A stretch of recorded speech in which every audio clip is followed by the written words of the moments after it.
was short, my hair was long, caught somewhere between a boy and man.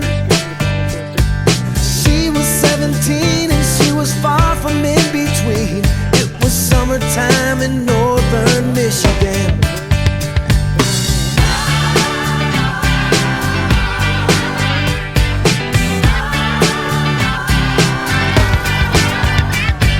Splashing through the sandbar, talking by the campfire.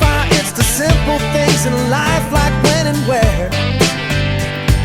We didn't have no internet, but man, I never will forget the way the moonlight shined upon her hair.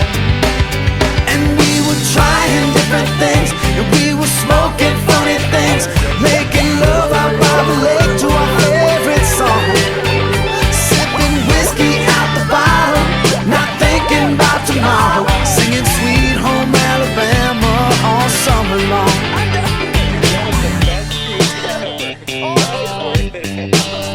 Singing Sweet Home Alabama all summer long. Catching walleye from the dock, watching the waves roll off the rocks. She'll forever hold a spot inside my soul.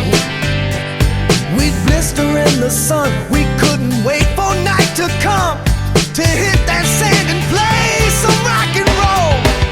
While we were trying different things, and we were smoking funny things,